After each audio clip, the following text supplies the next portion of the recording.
Today I'm speaking with Jules. She's joining me from Bangkok, and she's going to share about her transition from corporate girl boss to a sound healing practice. What would most people call the dream life? But something didn't feel right.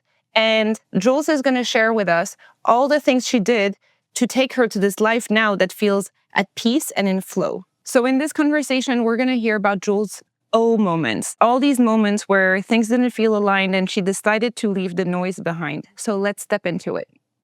All right. Hi, Jules. Thank you so much for joining me today. All right. Hi, Nat. I'm excited to be here. And it's so fun to reconnect with you as well. Thanks. So let's start with, you telling me about who little Jules was. Tell me about your childhood, where and how you grew up. All right. And just a note on that one, my real name is Juliet, but I feel more comfortable with being called Jules nowadays. And you're going to understand, probably at the end of this, podcast as well on why I just resonate a little bit better with Jules, just because Juliet has been used as my corporate name for the longest time. So that's a preview of what's to come for this session. So, well, little Jules. Okay, I grew up in a very small town in the Philippines, almost 2 hours by flight away from Manila. Very small town. When I was growing up there, everyone knew everyone. So, comforting, but also a little bit too small for me. I would say there was literally no place where I could hide, where no one knew my parents or no one knew my name. So it was that small of a town. It has grown exponentially since then. But growing up, it was always a tight-knit community. I was born into a Catholic family. Philippines is predominantly Catholic as well. My parents are both practicing Catholic. So you can see the dynamics there a little bit. We go to Sunday church, all that. There's always prayers. I can still recite the Angelus and Angel of God. I grew up with that kind of traditions as well. So little Jules grew up in a small family. I only have a little sister, one sister. She's 5 years younger than me. She's still back in the Philippines with the 2 kids and her husband alongside my parents. So I'm the only one who has left the household since I was 25. So yeah, growing up in a small community, it has its pros and cons. I absolutely love that it was a very community feel, almost like a village feel, right? Where you could literally go to your neighbors and ask for salt. So it literally was like a village. Even up to now, where my house is called a village. I'm not going to reveal it for privacy purposes, but it really is like that. So everyone knew each other. Everyone knew everyone's parents and everyone's kids as well, even the pets' names. It was that small, you can't imagine. So growing up there, it was lovely. I had a beautiful childhood, a tight-knit group of friends, childhood friends that up to now, I actually, still engage with. In fact, just last year, we were in Portugal, from when we were little kids up to now, different life stages, but we are still friends. So yeah, and then that's the kind of neighborhood and the kind of traditions that I grew up with. Small town, very Catholic, sort of conservative in a way. It has changed so much as well from way back then. Yeah, it always had that small town feel. Even with all the development nowadays, when I would go home, it still is the same, I would say. So yeah, little Jules grew up in a very small town and then flew the coop and became an expat. And tell me what kind of messages you grew up with about success, work, or even your own identity. I would say that Filipino households are very much traditional in a way wherein it's very much family centric. There is filial piety that's been practiced for ages. You're expected to take care of your parents as soon as you are able to financially. Another is there's an expectation to have a certain kind of occupation. So it's just being a lawyer, being an engineer, being a doctor. So every parent wanted that. So it was also very different from what I wanted, when I grew up. So, but that was the kind of the base, customs and traditions that I grew up with. And a lot of that really is because of the Catholic upbringing of myself and within the family as well. Again, predominantly Catholic country up to now. Yeah, so I can relate to that so much because, I'm from Geneva, which is a very small town in Switzerland, and my mom is Korean. So, Korean families are the same, lawyer or doctor. Tell me, how did you know you didn't want that? It's going to sound a little bit eccentric, I would say. When I was growing up, I always had like this inkling that I was meant for bigger things. So, one indication of that was I always dreamt that I was trying to fly. But so I remember this fence like right beside my house, and I would start running from that fence. And every time I would try to like just jump off, I couldn't.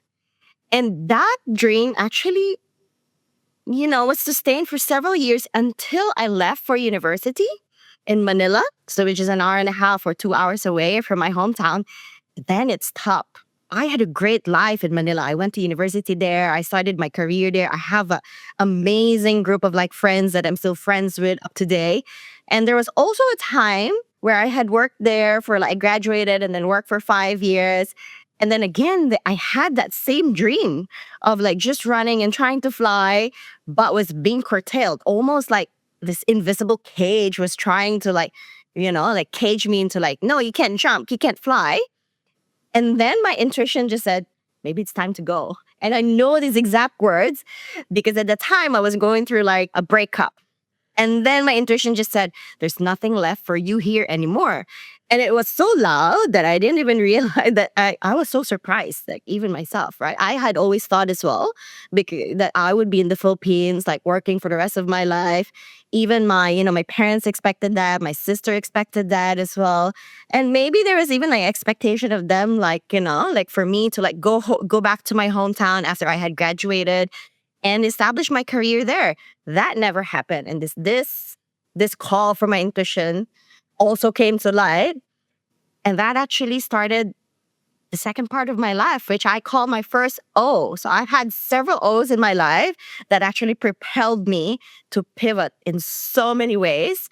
And it's fun and it's wild. And it's also been like wrought with a lot of like challenges as well.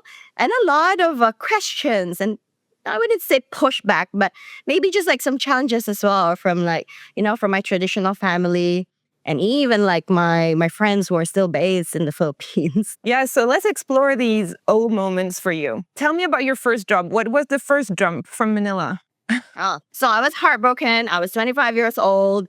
I had such a great life in Manila. I was going to all these like amazing clubs. My advertising career was flying high. I had so much fun. It was the most fun I've ever had. I didn't even think that you could have like a career that was that fun. But again, that intuition in me said, there's nothing left for you here. So my first O moment was I packed up all my bags, left my job without a plan, and then went to Singapore. So I had rationalized it in my head. It's like, oh, I'm going to Singapore. I'm going to try to look for like a digital job because advertising in the Philippines at the time was very like traditional. But actually, I was trying to quote unquote find myself because I didn't know what to do. I didn't have a plan going to Singapore. I literally had like, like a minute amount of like savings, and my quote unquote plan was just to live with my best friend who was, living there with her family as well. And then I don't know, the universe actually wanted me there because within a month, I got a job. And for a lot of people in Singapore, that's unheard of. I didn't even network that much. I didn't even send out resumes like as aggressively as other people. And then it just clicked. And I literally picked up my phone, called my mom, and it was like, hi, mom, by the way, I'm not coming back to the Philippines. Can you bring all my luggage to Singapore? And she was like, what? I thought you were there on vacation. You were just trying to find yourself. I was like, yeah, well, I got my job. So I feel like this is for me. So yes, so that was a big O moment that my mom suddenly realized, what are you doing with your life? Like, what are these kinds of like life choices which you get up and leave and just wake up one day and say, I'm going to go to Singapore. And then that's it. I'm not going to come back to the Philippines. I didn't have a plan at all. Well, obviously didn't wake up to that. I mean, there is obviously a build up, Yeah. to your realization, but you did take a overnight leap of faith, right? So how did you feel when you announced it to your parents? I actually felt free. I felt like for the first time, it was the first time I was making a decision for myself. Like at that point, like I know like going to Manila, studying there and getting a job, and probably that's why I felt a little bit caged, because that was the expectation. Graduate, get a good career, and the linear path of like maybe after having a career, you start having a serious relationship, you start having kids, and then suddenly there was this disruptive moment where my intuition just said, nothing's left for you here anymore, go somewhere else. So that was like a pivotal moment for me. So when I actually told my parents that, it felt very liberating, because for the first time, it was just me. It was my decision. It wasn't influenced by traditions in the Philippines. In fact, it was all against that, right? Against tradition, against custom, against everything that both my parents and my family and my family and my friends maybe expected from me. And then here I was, just in Singapore, living my life. And like just traveling around. And even at that point, when I was 25, I was solo traveling to places that people thought that were not even safe for women, or that Filipinos couldn't even go to. So in a lot of ways, I was a change maker, a generational cycle breaker as well. In a way, some of my friends even say that I was, one of the first few solo travel influencers in the Philippines, before influencers became a thing, because I was traveling to these places all on my own. Where did you travel? My very first travel was Italy. And actually, it was almost like an accident, because at the time, I had invited some of my friends in Singapore. It's like, I've always wanted to go to Italy. It's like one of my, top bucket lists. And they were like, oh, I can't, making all these excuses. Oh, I can't do this. Maybe, timing wise as well, it's not going to work.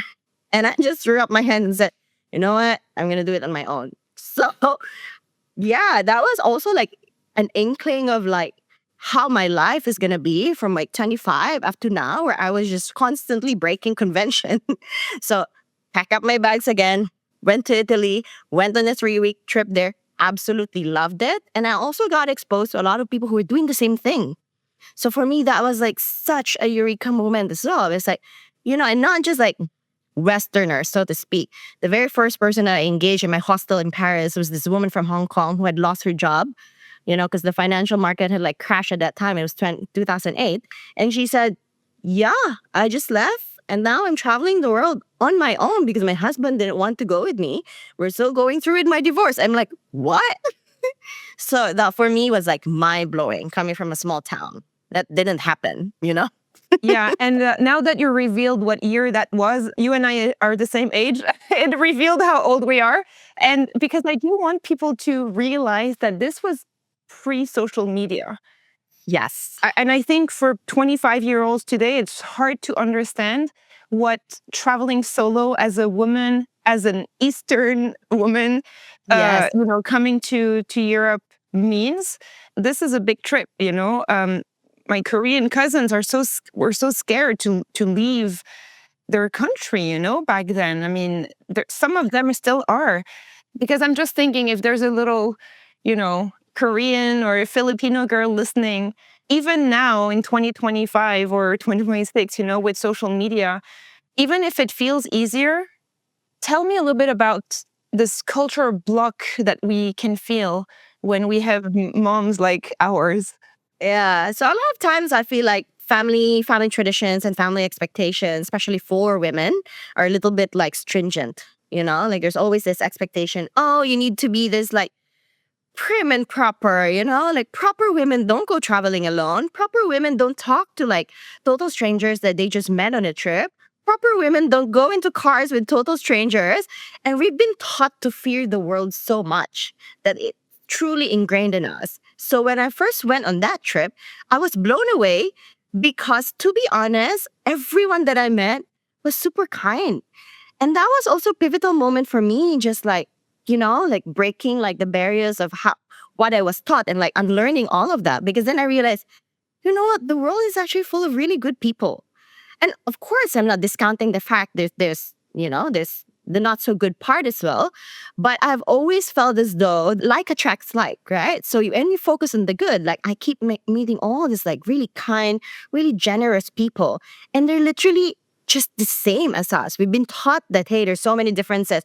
They're Muslim, we're Catholic, they're white, we're brown, and all of that. At the end of the day, we all want the same things. We all want love. We all want connection. We all want stability. We all want these like absolutely amazing, values in life that we have. So Yeah, for me at 25, that was probably one of the biggest lessons and biggest unlearning that I had to do. It blew my mind every single time. And that actually started my trajectory into solo travel. And to your point, yes, it was hard.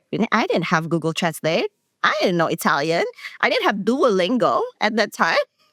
Right? I literally have photos of me having like Google, like actual maps, like opening it, like, going into a site and like checking where I was going because there's no Google Maps at that time. And all of my photos literally were in a hard drive. I was lugging around this huge camera to the point that my right shoulder had like a huge bruise on it because it was so heavy and it was backpacking. Everyone thought backpacking was like, oh, that's the one thing that you should do in your 20s and all that. And yeah, it was fun. I've met so many amazing people during that time and also amazing women. So it felt as though it was also the universe, like sending me all these women, teaching me about life beyond tradition, life beyond what I was taught growing up, and just breaking all those barriers. I have to say, it was life changing. That's so nice to hear. I do want to come back to your life in Singapore because now you're describing your life as, the solo traveler and at the same time working in corporate Singapore. So I already feel like your personal life was searching for something else. For people who don't know Singapore, it's very business oriented. Tell me about your corporate life in Singapore. Yes. So corporate life in Singapore.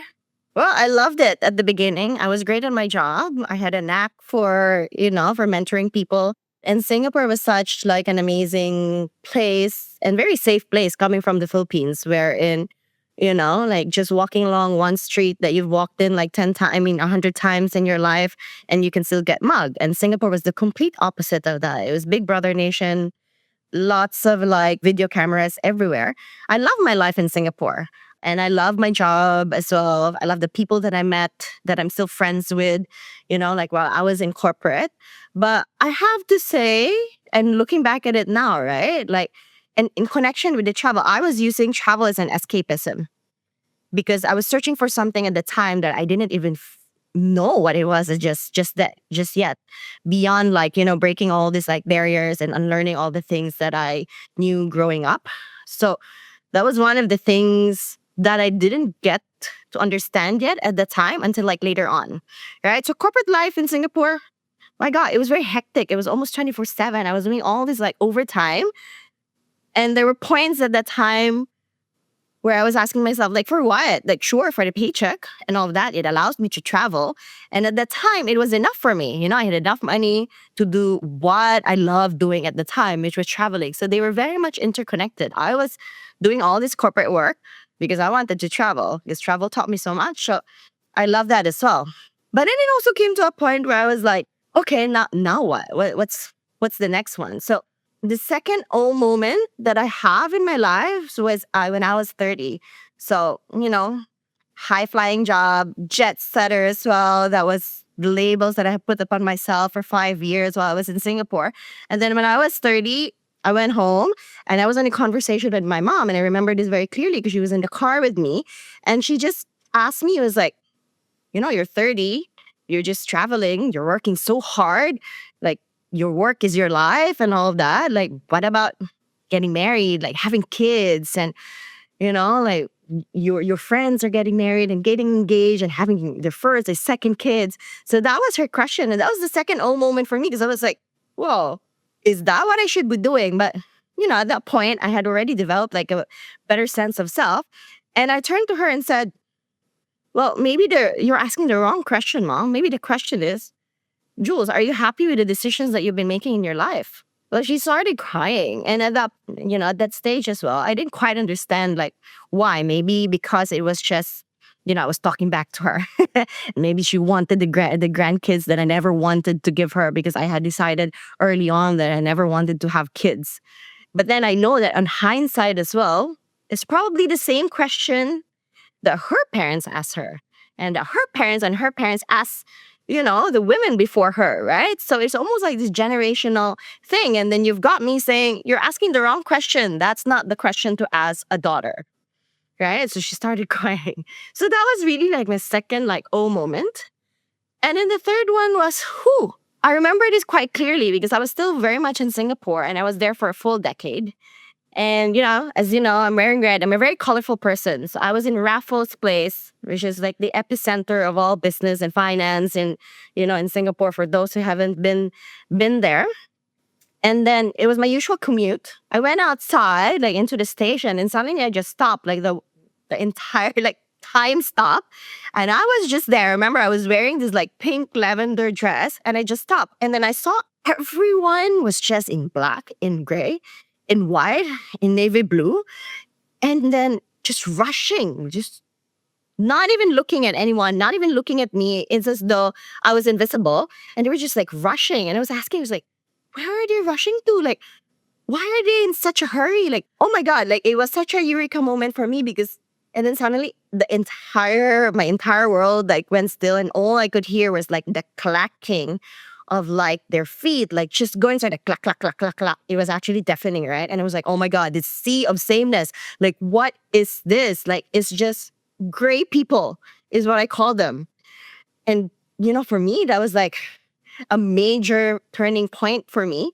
To be honest, I didn't act on it until I turned like 40 plus, right? And that was probably around when I was like, like 38, like 35, 38, between that age, right?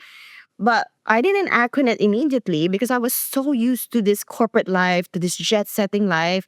And when you're comfortable with something, of course you don't want to let go of it. And at that time, I didn't know what I wanted to do as well until I got redundated from my job. So, yes, that was also a turning point and the universe's way of saying that, hey, there's something beyond your corporate life. So was it corporate life that brought you from Singapore to Bangkok? Yes. So you're still following that path. Yes, I was still very much following it. I had that major eureka moment with this sea of sameness and like these great people everywhere. I just went off my little merry way because that's all at that point. I told myself, this is what I'm good at. This is what I know what to do. It's making me great money. It's making me travel the world and all of that. And basically, like a little part of like little Jules was like, hey, I'm traveling the world. We're not jet setters. We're not flying. We're not cage. We're not everything. And then I came to Bangkok 7 years ago. I got an offer from when I was still in Singapore. So I left Singapore after 10 years. But I was redundated then, but 3 months after I got a new job. And then 3 months after this call for Bangkok came. And I literally just said yes. So a lot of the yeses that I've done in my life has been like a hell yes. And there was no like no gray areas. It's the same as when I left the Philippines at 25 and went to Singapore without a plan. So it's similar with how I said yes to this opportunity in Bangkok. And, fast forward to my job in Bangkok. So 3 years in, I got redundated again. So that was the second redundation. And then immediately I was like, I need to get a job that still has connections with Singapore, that will allow me to stay in Bangkok because I really love my life in Bangkok, right? And I got exactly that. I had a startup that was based in Singapore, but allowed me to, stay here because at that time it was COVID. So there were no work employment permits to be, that were being handed out. It was very difficult as well to get people in. So that worked out for me. 3 years after, I got redundated. So I have this thing about power of threes, right? So that was a third redundation. And then I actually started thinking to that point at Raffles Place again, where I was like, dude, you've already had this like epiphany, like just try something different. Like try something. Like the universe is probably telling you this is the third time that, hey, stop with your corporate life and start doing something that that you're passionate about. And when I first started in Bangkok, that was really the time as well that I had ramped up all these like wellness activities. I was like, receiving Reiki, doing like sound baths. And I've been doing ecstatic dance as well, but like I've been doing like a lot of meditation as well, like especially during the pandemic because of my anxiety and all of that. And then for some reason, and I always believe this, this whole code around when the student is ready, the teacher will appear. So this sound healing teacher literally appeared in my Instagram algorithm, I have to say. But then I was already thinking at the back of my mind is like maybe I should go into, into like frequency healing. And I went into that because during the pandemic as well, that was what really helped with both my anxiety and like my knee inflammation. So I was doing tuning forks at that time. I was doing a lot of like sound baths as well, like online. And basically, like I was a full believer in it. And then I was like, okay, maybe I should try this out, And at that time, that was even before I got redundated. Like a month after I finished my my sound healing certification. So that was actually, I was like, you know what? Let's do something different. So I was telling myself, you can't do the same thing over and over and over again and expect different results, Jules. I was telling myself, that's just insanity, right? So let's try something totally out of my comfort zone. And I always believe that, beyond your comfort zone is the territory of growth.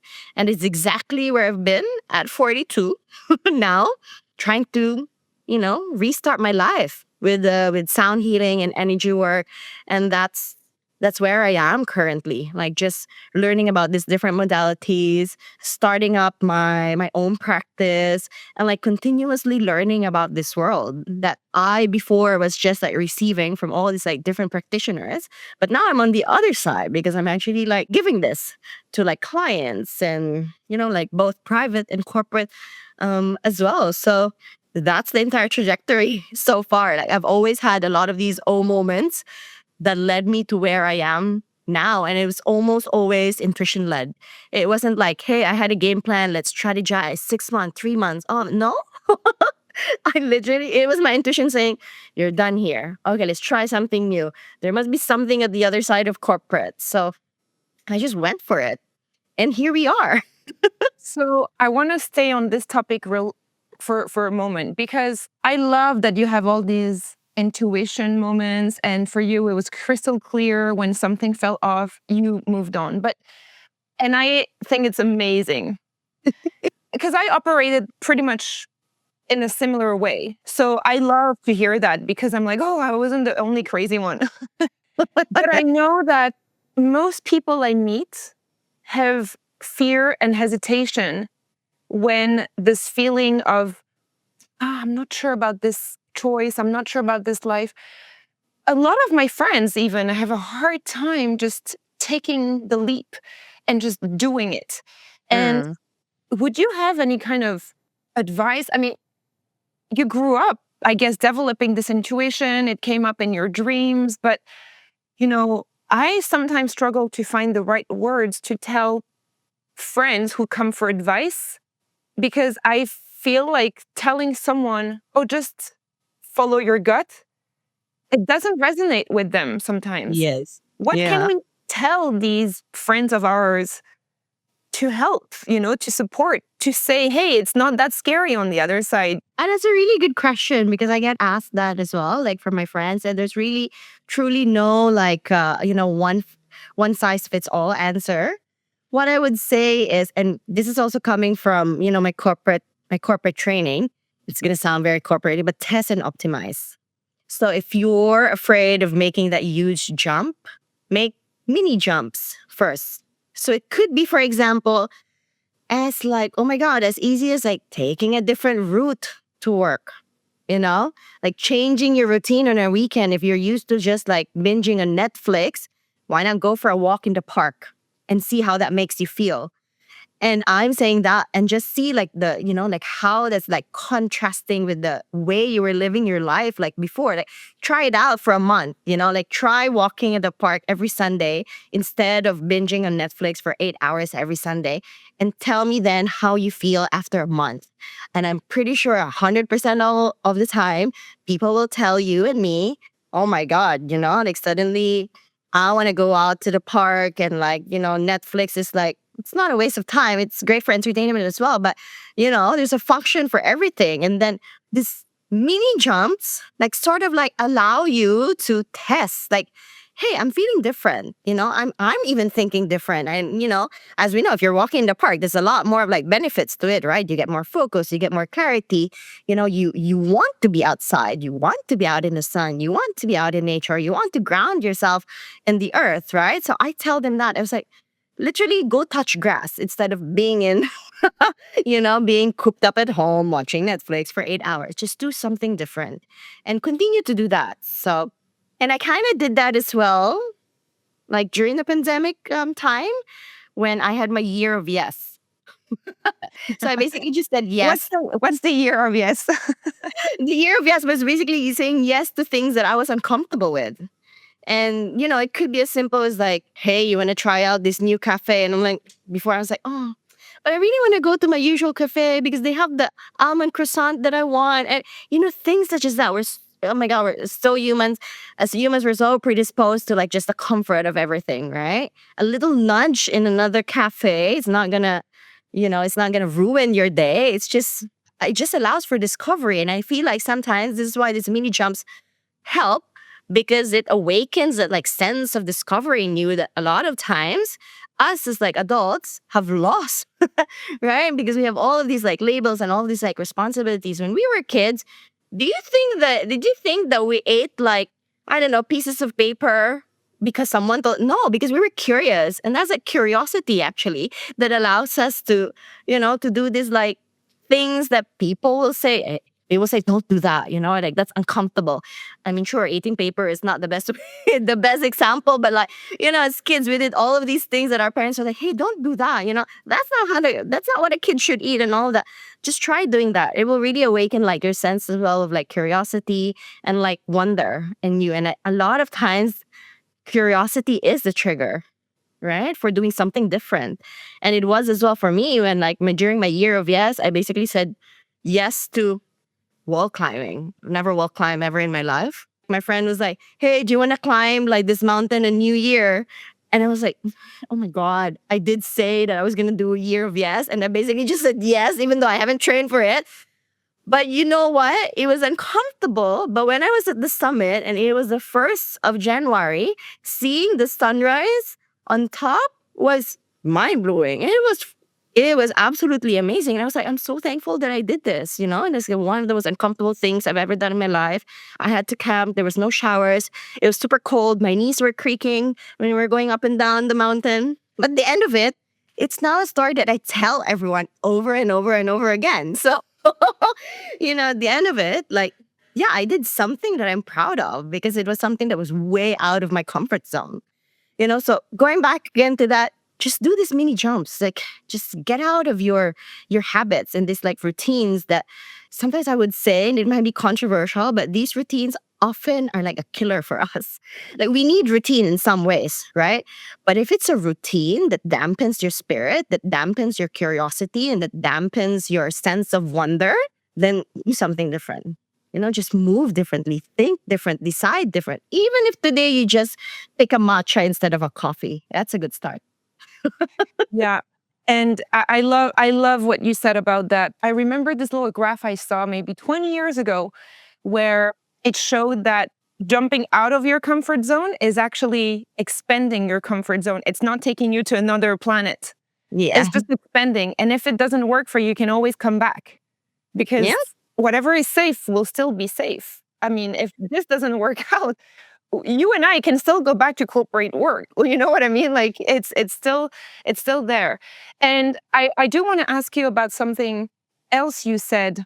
I think the pandemic definitely opened a lot of people's eyes on, walking in nature and being more connected to ourselves. Lots of people started meditating or, doing different things to feel better. But then a lot of people forgot about, what we did during the pandemic.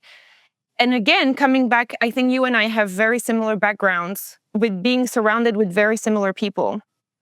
And when I tell my hometown friends I meditate, they think I'm so woo woo. And you mentioned meditation, sound healing, ecstatic dance. And I do want to ask you about this new chapter of your life now, where how does the corporate girl boss get open to these topics that a lot of people would call woo-woo, how do we reframe the woo-woo? How do we just use different words? Yeah. How do we rethink these Yeah. words? What happened in your mind when you stepped into this new life?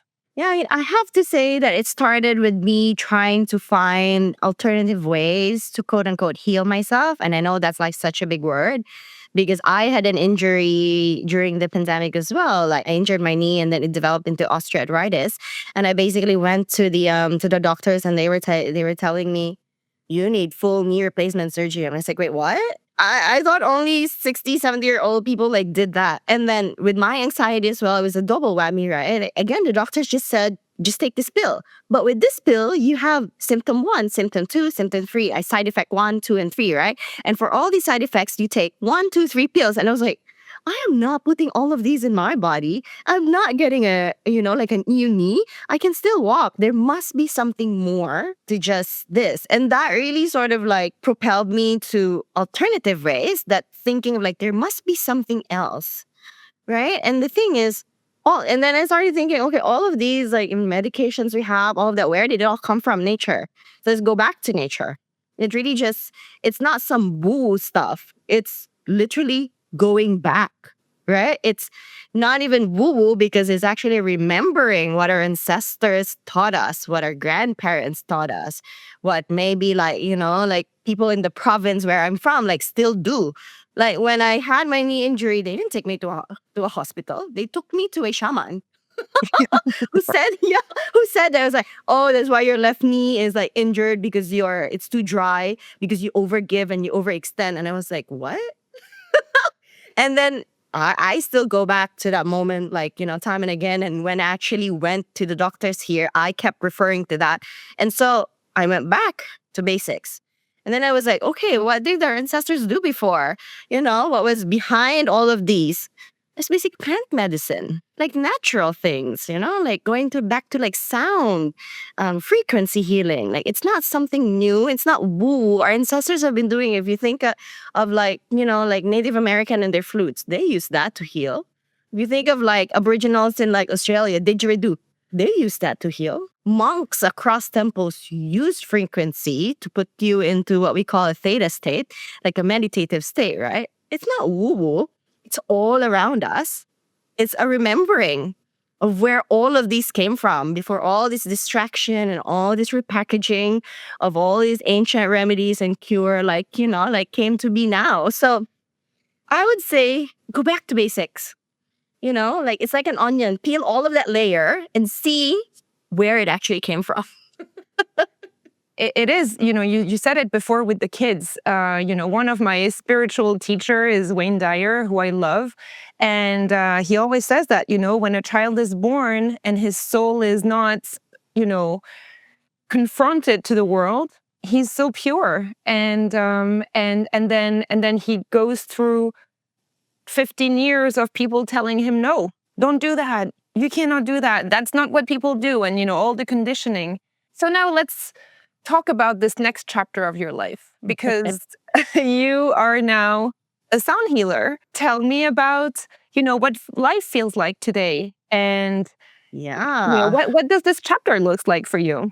Yeah. I mean, well, literally with this is in the same sort of like format that I've done all my pivots before. And after all the big O's that I've had, I literally launched my Instagram and my website in one day.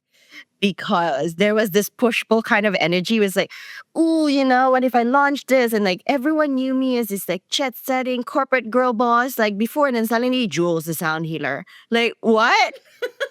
Right? Like, what? Like she used to be director and then now you're like a sound healer? Like what changed? And then actually I was just like, to your point as well, like earlier, like if not now, then when? Right? Like the easiest thing is like, okay, I can go back to corporate. I've done that 20 years of my life. That was also another eureka moment for me, right? Like, I've been in corporate for 22 years of my life. Like, what? Like, I've just been a cubicle 20 years of my life. So that also propelled me to like, you know what? Let's just go for it within one day, establish like my name, my logo, my website and my Instagram and just launch it. And I was terrified because it's this identity shift, right? That I didn't think that people would resonate with it or would even accept me for that one. But then the surprising thing happened was like, thankfully, gratitude to all my friends. They're like, yeah, Jules, if there was someone in our group who was be going into wellness and be doing all of these things, it would be you. Like, you've been doing ecstatic dance for as long as we can remember. We don't know what ecstatic dance is, but you seem to find it, like rewarding for you. So we're going with it. And they were my absolute like supporters as well. And by the way, at the time of these like podcasts, my parents don't know that I'm a sound healer. So this is a surprise. This is gonna be another oh moment for them. So hello. Anyway. Right? So yeah, so I did all of that. And then I have to say that it's a challenge because I've always been like in this rigid corporate structure where you've got hierarchies and like roles and responsibilities and job descriptions and like KPIs. And when you're a solopreneur, that's basically a blank canvas. I didn't know I had a marketing background, but then I learned really fast that it's not the same as like applying all the principles that I learned in my marketing and advertising life into my own solo venture. I don't have blockbuster budgets like, like the corporate Fortune 500 clients that I used to work with. I didn't have a strategist. I didn't have a content creator. I didn't have an ECD. I did all of that. I am the company. I am the practice. I do sound healing. I'm a content creator. I shoot all of my things, like I design the room. I post all of this. I think of all the captions. It's actually quite a lot. And, not gonna lie, it's also overwhelming at times. But the thing was, it wasn't overwhelmed to the point of burnout, like when I was in my corporate job, because suddenly it feels like this is something for me. This is my own creation. And, with your own creation, you have a certain sense of like pride. And it brings me so much like immense peace as well. And like even like the ideas, right? Like because I have time to rest, I have time to be bored, they're coming in like in all in one go. And is also another topic where you must have the sort of like the discernment as well to see which one you need to follow through, right? But yeah, I've never felt this much peace and like flow as well in my entire life. Even though like I was just finishing an ebook, last week, and it was up to like 2, 3 a.m., like finalizing like the layout and all of that. And I just thought to myself, I was like, wow, I'm not tired. Like when I was in my advertising life, by the time 6 p.m., hit, I'd be like, oh my God, I'm so looking forward to like Friday, or like I had Sunday scaries and all of that. I had none of that. For me, time does not, in the way I knew it as a corporate person, does not exist in that way anymore, because it's all just like, yeah, I might have a session on Sunday, whatever the fit is, right? But yeah, it's all about like flow right now. So I don't feel like burnout versus like my previous job. I don't have any Sunday scaries, I have to say. But again, the reality is that I've never done this before. I still have a lot of like learning to do, and it's been a massive learning curve for me as well, because I'm doing all of these things like online, the digital marketing, I'm doing the sound healing. I'm also out there like, trying to quote unquote heal my visibility ish challenges, because like you just need to be out there. Otherwise, how are people going to find you? So I'm networking, I'm meeting up with people. I'm going to like all these wellness events. I'm doing like like a fireside chat, like things that are like that before I didn't even think that I would do, just because I was in my corporate cocoon.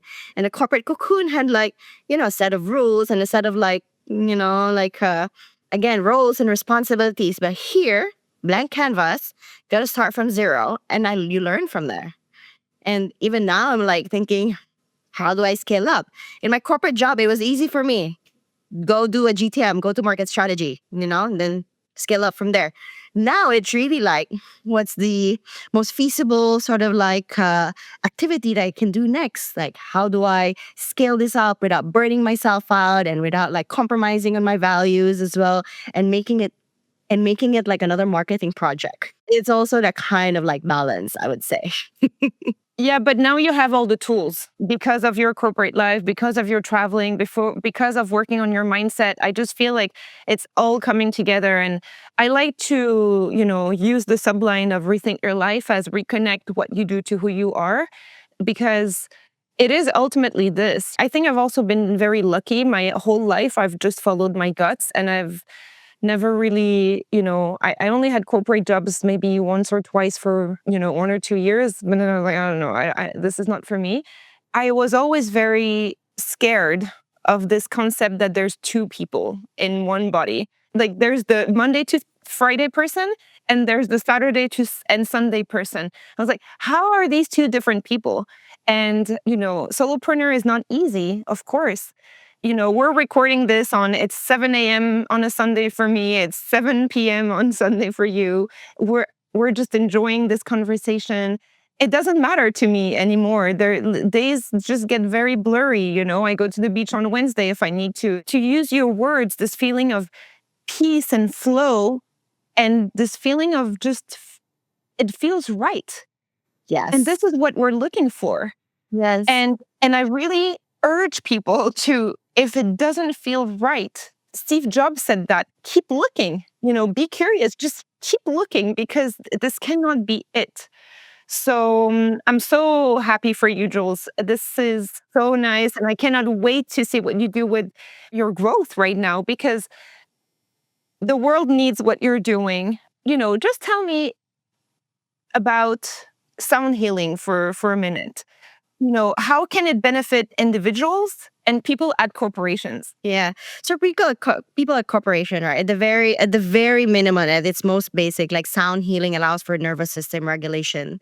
So a lot of times when when we're highly stressed, our cortisol levels shoot up, we have anxiety, our heart rate goes up, we have all this like inflammation sometimes in our body that we're not even like, aware of, just because it's just happening within us, but we're still functioning, like normally, but something's happening within you, right? So this is why we have all these anxieties, we have all these like burnout as well. So at its most scientific, for all the corporate people out there, it can help lower your cortisol levels. It can help as well with your anxiety, because what it does is that it's help you remove from the whole freeze, fawn, like those coping mechanisms that you have. What it allows you to do is become more aware of what your body is telling you, because once the frequency moves through you, it allows you to drop into your body. Basically, it's just you and nothing else. It's just you and the frequency. It allows you to drop into your body. It allows you to listen to your body, and our bodies are actually innately intelligent. This is why when you have anxiety, you've got high cortisol, you've got inflammation, this is signals from your body saying, hey, something's wrong from the inside. Don't ignore it. Right. And I have to say, like, some of the biggest high achievers, high performers out there, like, top of my mind, Stephen Bartlett, he does meditation. Yes. So it actually provides you with so much focus and clarity, because your mind, body, emotion, spirit are all aligned and all like functioning as one, versus being very, very disparate, right? Like you might have this like, flight fight mode, but then your brain is thinking something else. What sound healing does and frequency is that it aligns everything. So you've got clarity, you've got focus. So for some of my high performer clients as well, they actually do sound healing before they do big planning sessions, before they do big budget sessions, before they do big like pitches or like creative presentations, because it allows them at the most basic, just mental, emotional rest. And a lot of them didn't even come to me and say, oh my God, I didn't even think that I needed that kind of deep rest. And there's already studies around in still very much early stages that like 20 minutes of sound healing is equivalent to 4 hours of deep sleep. That in itself is amazing, because a lot of us are sleep deprived nowadays, especially with, the hustle culture that's prevalent. So yeah, I highly recommend it to everyone. And I have to say, like with the advent of like AI as well, we have all of these tools right at our fingertips. And there is a point where we might feel that, we might feel disconnected. What sound healing and energy work as well does is that it allows you to just reconnect back to yourself, back to your people. And when you're in a group session, it also allows for like just community, right? Like engagement with like people around you. If you share your experiences, again, it takes a village to be healthy. It's not just about raising a kid. It takes a village. It just can be you or your partner. Seek out all these mentors and teachers as well that will allow you to become your higher self, I would say, to embody that higher self that is already existing in this timeline. You just need to reach out to them via all these modalities. Sound can be one of them, energy, Reiki, meditation. Just seek out what works for you. It is so true. I've been studying high achievers, as you said, for as long as I can remember. It's always still so funny to me that you see athletes, people like, Kobe Bryant or Roger Federer doing things like neurofeedback and meditation and visualization and all the things that people call woo. And I'm like, why Yes. why do you think they're high achievers? And then you have CEOs and even just most people working at normal, let's say, jobs Yeah. who think they don't, it's not for them. So, let me wrap up on this topic. And I feel like I want to talk to you on 5 more episodes because there's just so many different things you talked about that I want to ask you about. Let me ask you 2 questions to wrap up.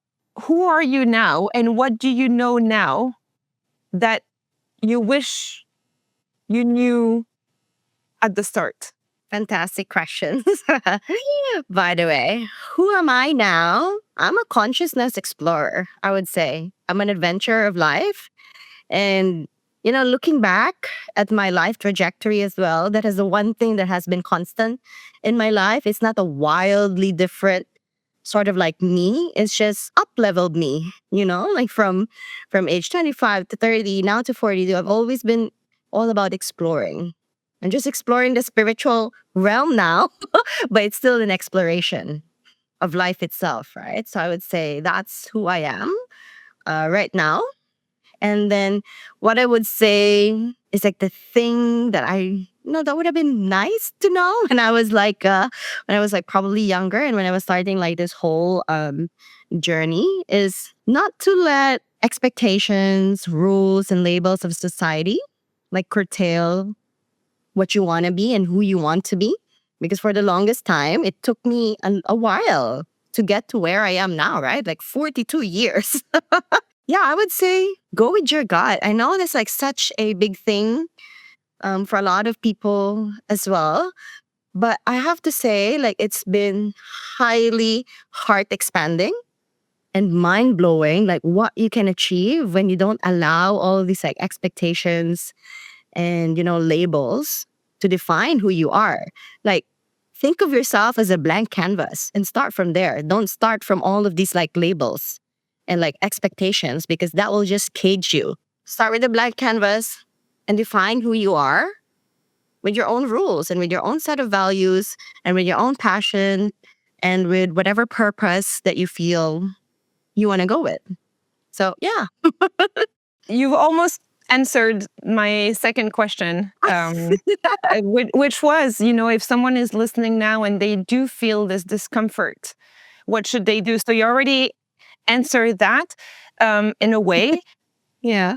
but would you say something else to someone now listening in their car or, driving to work and who feels that something is not aligned? Would you have something to add? If it's calling you, it will keep on calling. Take it from me, I was redundated 3 times. The first redundancy should have been a big sign, right? To do things differently. It took like 3 redundancies for me to say, you know what, let's do something different. Just go for it. Like, you don't need to quit your job now. You just do that probably on the side, whatever calls to you.